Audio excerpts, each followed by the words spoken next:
कर दे।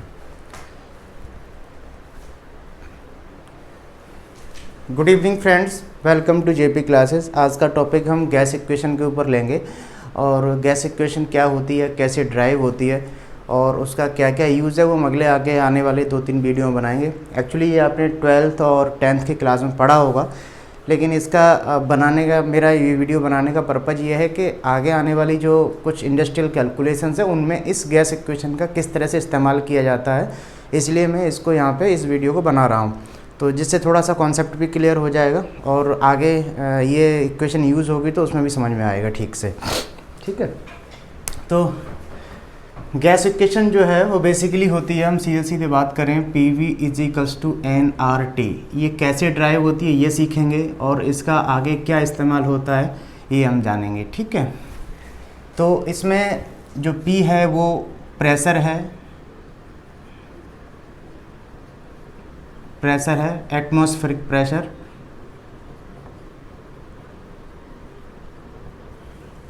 V है वो वॉल्यूम है।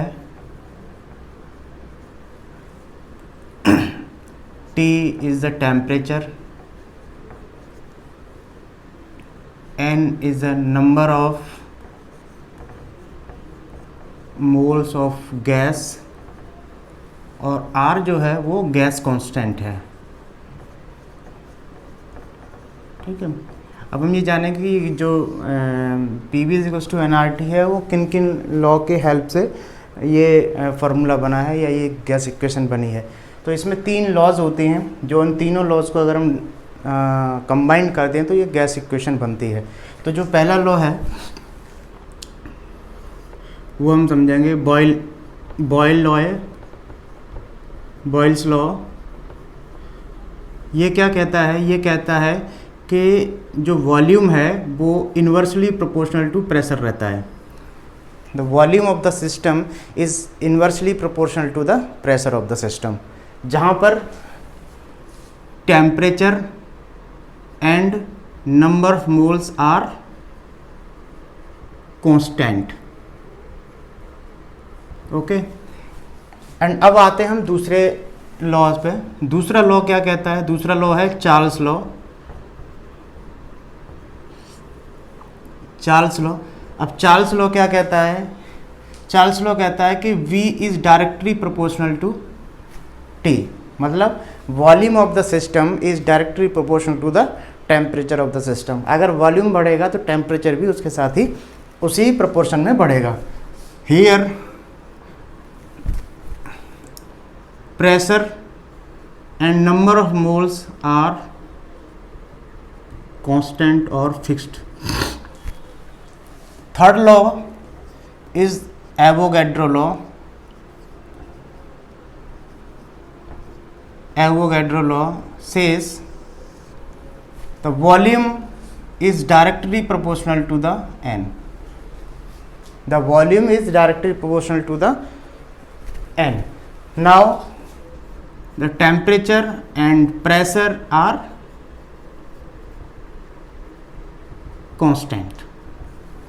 Okay, ये तीनों law, Boyle's law says volume is inversely proportional to the pressure. Charles law says volume directly proportional to the temperature, and the Avogadro law says the volume is directly proportional to the number of moles. If the number of, अगर मैं बहुत छोटे system के through समझाऊं तो there is a system in which there is a gas, molecules of the gas. Okay, here I am giving a pressure P. If I am increasing the pressure, so the volume is going to reduce, so the molecules of the gas will compressed, so the volume of the gas will decrease. So this is the Boyle's law. Okay, now the second law is Charles law. If I give the heat to the system, when the absorb the heat by the molecules of the gas, the expansion of the molecules will start. So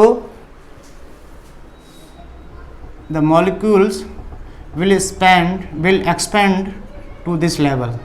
That means the increasing of the temperature then increasing of the volume. So this is a Charles law. Now third law, if these are the quantity of the gas, if I add more gas, more number of molecules, so obviously the volume of the system will increase.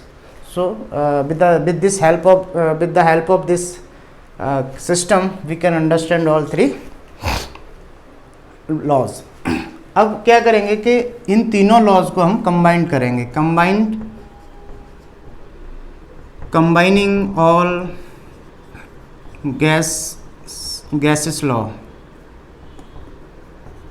Okay, V is directly proportional to the T and N and inversely proportional to the P, right? So there is a direct proportional symbol, so we have to remove it with the help of gas constant. That is, the gas constant is